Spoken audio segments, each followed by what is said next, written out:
श्रीराम समर्थ. सद्गुरू श्री ब्रह्मचैतन्य महाराज गोंदवलेकर यांचे प्रवचन दिनांक 21 सप्टेंबर. अंतरंग ओळखायला स्वतःपासून सुरुवात करावी. दुसऱ्याच्या मनातले ओळखणे ही फारशी मोठी विद्या नाही. ज्याच्या मनातले ओळखायचे आहे त्याच्या मनाशी आपले मन एकरूप झाले की आपल्याला कळायला लागते. पण अंतःकरण शुद्ध असेल तरच हे साधेल. हे साधण्याच्या काही क्रिया असतात.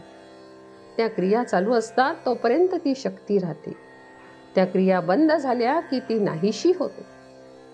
जो मनुष्य या शक्तीचा बाजार म्हणतो त्याच्याजवळ भगवंताची कृपा असेलच असे मात्र नाही, आणि ती नाही म्हणजे काहीच नाही.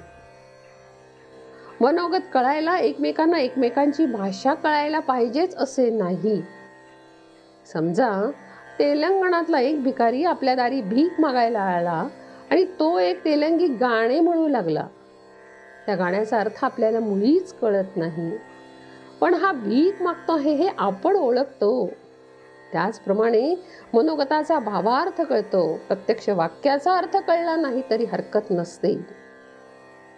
ऐकणारा खऱ्या उत्सुकतेने आला असेल तर सांगणाऱ्याचा भावार्थ त्याला आपोआप कळेल.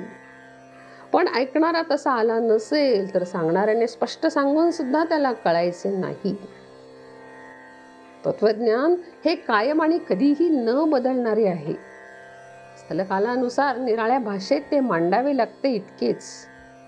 समजा आपण गाडीत बसून दिल्लीला चाललो. गाडी दर क्षणी पुढे पुढे जाते, पण आपण आपल्या जागेवरच बसून असतो.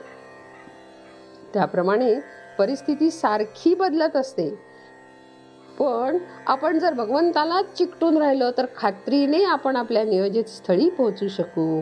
मग परिस्थिती कितीही बदलू दे. देहात आल्यावर आपले ज्याच्याशी जे जे कर्तव्य आहे ते बरोबर करणे हे रामचरित्राचे सार आहे, आणि हे प्रत्येकाने जाणले पाहिजे. रामासमोर जाऊन मी अमुक अमुक करीत आहे असे त्याला सांगावे आणि आपल्या कार्याला लागावे. भगवंताला स्मरून काम करीत असताना जो योग्य दिसेल त्याच्याच इच्छेने आहे असे समजून काम करावे. जो असे करील त्याला समाधान झालेच पाहिजे. भगवत कृपेने मी सर्व करतो म्हटले म्हणजे अभिमान कशाला वाढेल.